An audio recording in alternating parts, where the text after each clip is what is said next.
Siamo con Aldo Piazza, sono passati 4 mesi dall'annuncio della candidatura. Ecco, qual è attualmente la posizione che ricopre e se nel frattempo ci sono stati degli sviluppi politici, parliamo di alleanze, come sono passati questi 4 mesi? Le cose sono andate molto forse velocemente, nel senso che la campagna elettorale è partita intanto con grande anticipo, ma le posizioni dei partiti, degli schieramenti rimangono ancora, diciamo, in alto mare, non vi è una decisione ben definita.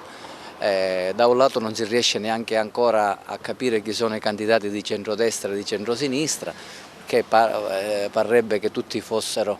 o siamo di centrodestra, però in verità ci sono delle operazioni sotto banco che fanno intravedere anche la nascita del partito di Renzi, di Italia Viva. Quindi è chiaro che c'è uno scenario che deve avere ancora una sua stabilità, deve avere una sua strategia e in tutto questo si comincia a intravedere anche una possibile alleanza. Vi sono delle situazioni che devono ancora vedere chiaramente la posizione di Miccichè, la posizione di Zambuto, la mia posizione, che ci sono tanti ragionamenti, tanti discorsi, però concretamente ancora nulla è avvenuto. So che in questi giorni o comunque entro questo mese vi sarà la possibilità di capire quale sarà la strada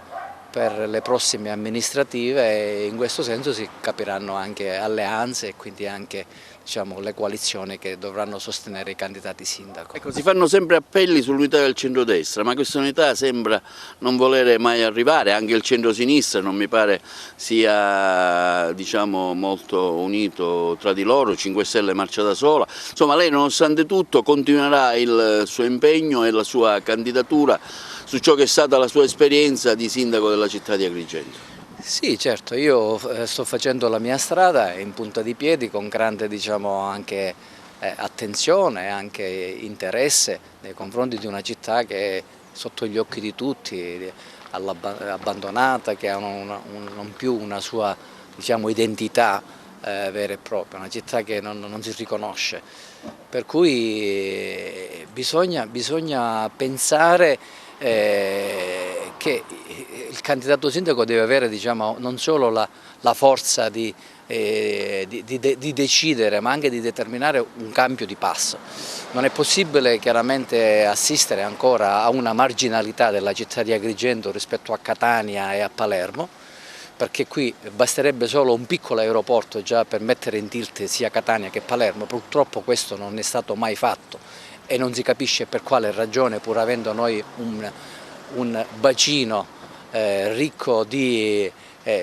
grande interesse archeologico, artistico e quindi non sappiamo ancora se è possibile capire quale sarà la nuova linea da seguire, perché Agrigento, continuando così, rischia veramente di essere una città sepolta viva, una città senza una propria identità, una città che è quasi ad esaurimento, perché i nostri figli già sono andati via. Bisogna riprendere in mano con delle battaglie fortissime, che siano a livello regionale, che siano a livello nazionale, che ci sia una forza dirompente di cittadini proprio incazzati che vogliono avere ragione delle proprie idee e della propria destinazione, del proprio territorio. Qui non siamo padroni neanche della nostra realtà, del nostro paesaggio, delle nostre ricchezze, del nostro giacimento